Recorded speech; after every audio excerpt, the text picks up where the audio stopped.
जैसे अपन ने अपने जितने भी फाउंडर है, और जैसे प्रोफाइल अपन ओबीएस ओबीएस के प्रोफाइल में हमने कहा है कि प्रोफाइल के नीचे में जो डिलीट का ऑप्शन आता है ना, तो वो कस्टमर में जाता है। बराबर सर। तो डिलीट का ऑप्शन आने के बाद में हमको उसको डिलीट करना है और फिर से रजिस्ट्रेशन करना है ना सर? बिल्कुल। हाँ हाँ।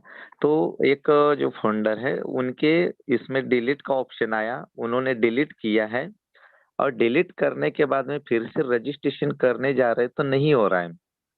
और सपोज जैसे मेरे डायरेक्ट में है और हमने डिलीट किया, तो मेरे डायरेक्ट में वो ऑलरेडी रजिस्ट्रेशन हुआ करके बता रहा है। तो क्या वो ऑप्शन हटेगा मेरे पास से कि इनका सर रजिस्ट्रेशन ओबीएस में हुआ? बाजी राव जी, देखिए जी इसका रीजन क्या है। रजिस्टर्ड तो वो शो करेगा, लेकिन क्या है कि क्योंकि वो आपके साथ कहीं ना कहीं रजिस्टर्ड पहले से है, ठीक है, तो वो दिखेगा।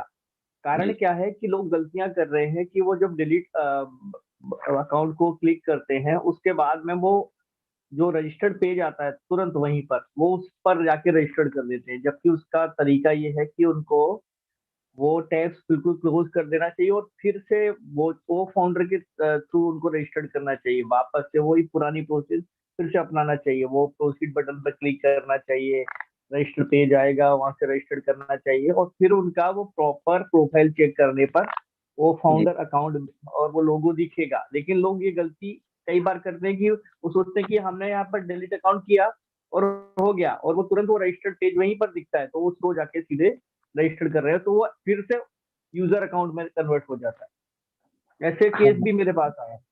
जी, वो उन्होंने डिलीट भी किया है, और जैसे वो फाउंडर से अपन फिर से जो लॉगिंग करते हैं ना, वो फाउंडर से वहां से लॉगिंग करके भी जा रहे, पर उनका रजिस्टर ऑप्शन नहीं आ रहा है सर। रजिस्टर्ड ऑप्शन नहीं आ रहा है, और ओटीपी आया था सर उनको डिलीट अकाउंट करने पर। डिलीट अकाउंट करने पर ओटीपी नहीं आया था, और आया ठीक भी है, तो होगा। इसका मतलब सर इसका मतलब वो अभी तक डिलीट हुए ही नहीं है।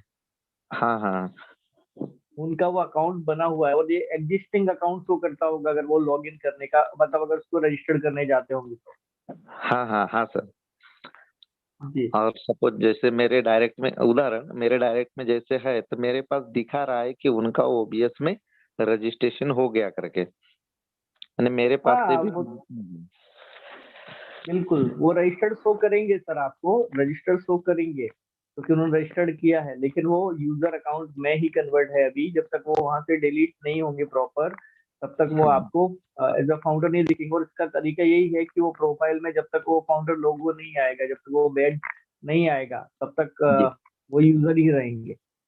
अभी अभी क्या रहेगा सर, उनको क्या करना पड़ेगा अभी? अभी सर वापस से लॉग इन करें और वापस से डिलीट के लिए अप्लाई, मतलब वो डिलीट अकाउंट ट्राई करें, और वो जब तक ओटीपी नहीं आता है और वो रिमूव नहीं होता है, तब तक जी। वो आगे बढ़ ही नहीं सकते हैं सर। हाँ, इसके पहले किया सर। अगर उनको ओटीपी नहीं आ रहा है, ठीक है सर, बाय चांस हाँ हाँ। डिलीट अकाउंट करने पर ओटीपी नहीं आ रहा है, तो वो सपोर्ट को एक मैसेज डाल सकते हैं कि जब मैं वही इस पर डिलीट अकाउंट करता हूँ तो मेरे को ओटीपी रिसीव नहीं हो रहा है। जी। ठीक है सर। Okay okay okay. एक और काम कर सकते हैं। बहुत सारे लोगों को, मतलब अगर आप टैबलेट सॉरी लैपटॉप पर यूज कर रहे हैं और आपको इशू आ रहा है ओईएस में इस तरह के कि आपको कभी कभी ओटीपी नहीं आ पा रहा है, तो एक काम करें, मतलब आज ये सपोर्ट से मैसेज आया था सुबह किसी एक फाउंडर पे के लिए, तो उन्होंने मुझे भेजा था। Control plus shift plus R, इन तीनों की हेल्प से सर वो हमारे पूरे सिस्टम के जो ग्लिचेस हैं या फिर ये कहें कि उसमें जो भी इश्यूज आ रहे हैं ना, उनको क्लियर कर देता है। ठीक है, उसको हार्ड रिफ्रेश कर देता है। तो अगर आप चाहें तो ऐसा भी ट्राई कर सकते हैं। अगर उसमें कोई इश्यूज होंगे तो वो, या कुकीज वगैरह आ रहे होंगे या कैसे होंगे, वो सबको जी। पूरा वापस से रिफ्रेश कर देगा। Okay okay sir. Thank you sir. बिल्कुल। Thank you so much sir. Bajirao sir, आपका धन्यवाद। धन्यवाद दिनेश सर का कि आपने बहुत अच्छे तरीके से आंसर दिया। मैं नेक्स्ट पार्टिसिपेट बुलाना चाहूंगी। जितेंद्र देव सर को, जो इंडिया से बिलोंग करते हैं। You most welcome sir.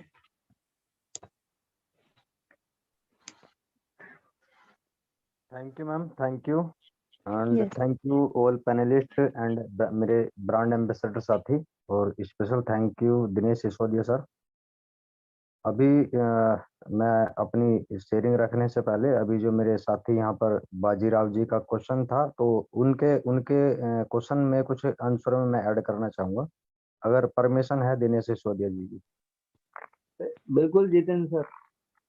Okay, thank you sir, thank you. Actually जो बताया ना कि उन जो ब्लेजर हैं, ब्लेजर के माई टीम में अगर उनको एक्टिव शो कर रहा है, मतलब उनका रजिस्टर्ड शो कर रहा है, तो उनका रजिस्ट्रेशन तो हुआ है, बट वो किसी उसको उनको ना रिफ्रेश करने की जरूरत है अपने डिवाइस को। रजिस्ट्रेशन तो उनका हो गया है, क्योंकि अगर उसका एज ए यूजर रजिस्ट्रेशन हुआ है तो उनको वो रजिस्टर्ड में शो नहीं करेगा। और रजिस्ट्रेशन में अगर वो शो कर रहा है, ब्लेजर के माई टीम में अगर वो रजिस्ट्रेशन शो कर रहा है उसका कि ये इस व्यक्ति का इस टाइम पर ये रजिस्टर्ड हुआ है, तो वो यूजर तो नहीं है अब, क्योंकि अगर वो यूजर में उसका रजिस्ट्रेशन हो गया है और तो उसके ब्लेजर में उसको वो अनरजिस्टर्ड ही शो करेगा। क्योंकि जब मेरे डायरेक्ट में मेरे साथियों ने जिन्होंने जो यूजर बन गए थे, उनका मुझे मेरे डायरेक्ट में मेरे माई टीम में वो मतलब अनरजिस्टर्ड ही शो करते थे, और जब उनको डिलीट का ऑप्शन दिया गया, डिलीट करने के बाद में उन्होंने फिर से जब किया रजिस्ट्रेशन एज ए फाउंडर, तो फिर वो रजिस्ट्रेशन मतलब रजिस्टर्ड करके शो करने लगे। ये मुझे ऐड करना था। तो बाजीराव जी से रिक्वेस्ट है कि बाजीराव सर आप जो उनका जो डिवाइस है, सबसे पहले उनके फोन में, अगर वो फोन से कर रहे हैं, अगर लैपटॉप से कर रहे हैं, तो जैसा दिनेश सिसोदिया सर ने बताया कि कंट्रोल शिफ्ट आर करेंगे तो वो टोटल जो टैब है या जो आप डिवाइस यूज कर रहे हैं उस प्रॉपर उस टाइम पे, तो वो रिफ्रेश हो जाएगा जो भी उसके अंदर माइनर एरर हुए हैं। और अगर आप Yep. मोबाइल से अगर आप वो मोबाइल से यूज कर रहे हैं, तो सबसे पहले तो आप जिस ब्राउजर से आप यूज कर रहे हैं उस ब्राउजर को उसकी हिस्ट्री को क्लियर कर दें। और दूसरा क्या है कि जो ब्राउजर यूज कर रहे हैं, जैसे क्रोम यूज कर रहे हैं या फिर यूसी ब्राउजर, कोई भी जिस भी ब्राउजर से आप उसको आईडी को लॉगिन करने का या इकोसिस्टम में रजिस्ट्रेशन करने का प्रयास करें, उस ब्राउजर को अपडेट कर लें। ये 2 काम करेंगे। और तीसरा काम क्या करेंगे सर, जितनी कैच फाइल होती है ना जो आपके मेल आईडी पे, जो आपका रजिस्टर्ड मेल आईडी है, जो आपकी रजिस्टर्ड मेल आईडी है ओ फाउंडर की, तो आप गूगल में जा करके ना उसमें जो कैच फाइल होती है, मेल आईडी में भी कैच फाइल होती है, तो आप अपनी मेल आईडी पे जब आप लॉगिन करते हैं, जहां से आप मेल आईडी पे लॉगिन करके उसके अंदर वो क्या बोलते हैं उसको, प्राइवेसी में जाते हैं ना, डाटा एंड प्राइवेसी में, तो डाटा एंड प्राइवेसी में लास्ट में जाकर के एक ऑप्शन आता है कि ये हमारी थर्ड पार्टी में कि ये हमारी मेल आईडी कहाँ कहाँ पर यूज हो रखी है। तो आप उसको ये भी चेक कर लीजिए कि उसमें अगर वो मैक्सिमम जगह आपकी जो मेल आईडी है वो रजिस्टर्ड है, तो उसकी वजह से भी जो आपने ओटीपी का बताया ना, ओटीपी नहीं गया, तो उसके कारण भी ओटीपी कई बार नहीं जाता है। ये मैंने आपको 3-4 जो पॉइंट बताए, इनको अगर आप उस डिवाइस से करेंगे तो डेफिनेटली ये सारी समस्या सॉर्ट आउट हो जाएगी। और उसको आप फ्रेश तरीके से फ्रेश न्यू टैब ओपन करके www.ofounders.net या www.ownpassive.com में जाकर के भी आप उसको रजिस्ट्रेशन कर सकते हैं एज ए फाउंडर। लॉगिन जो फाउंडर के लिए जो ऑप्शन दिया गया है हमारी www.ownpassive.com की वेबसाइट में, तो अगर आप ये करेंगे तो आपको डेफिनेटली आपका जो ये प्रॉब्लम आ रहा है ये सॉर्ट आउट हो जाएगा। Bajirao sir. Yes, yes, sir. Thank you. Sir suggestion ठीक है, लेकिन देखिए इसमें एक चीज हमें जो जज करना है हमेशा कि जो भी यूजर अकाउंट है वहां पर डिलीट अकाउंट का ऑप्शन मिल रहा है, ठीक है। जो फाउंडर हैं उनको डिलीट ऑप्शन आ ही नहीं रहा है, और बाजीराव जी जो केस बता रहे हैं वहां पर डिलीट अकाउंट ऑप्शन अवेलेबल है, ठीक है। तो हमें इस चीज को मानना पड़ेगा कि वो यूजर अकाउंट में ही रजिस्टर्ड हुए। अगर वो अगर फाउंडर बिल्कुल अकाउंट में बिल्कुल सर, रजिस्टर्ड बिल्कुल। होते अगर तो अगर अभी डिलीट वहां अकाउंट पर ऑप्शन ही नहीं होता, हाँ, अगर वहां पर और अभी वो बाजीराव जी अगर एग्जिस्टिंग शो भी नहीं करता वो। बाजीराव जी अगर वहां पर अभी डिलीट का ऑप्शन आपको आप लॉगिन कर पा रहे हैं और डिलीट का ऑप्शन प्रोफाइल में आ रहा है, तो फिर आप क्या करें, डिलीट तो कर लें, लेकिन डिलीट करने के बाद में फिर से आप रजिस्ट्रेशन करें। और ये जो मैंने आपको 2 काम बताया, हिस्ट्री को क्लियर करने का और ब्राउजर को अपडेट करने का, ये दोनों काम भी आप कर लें।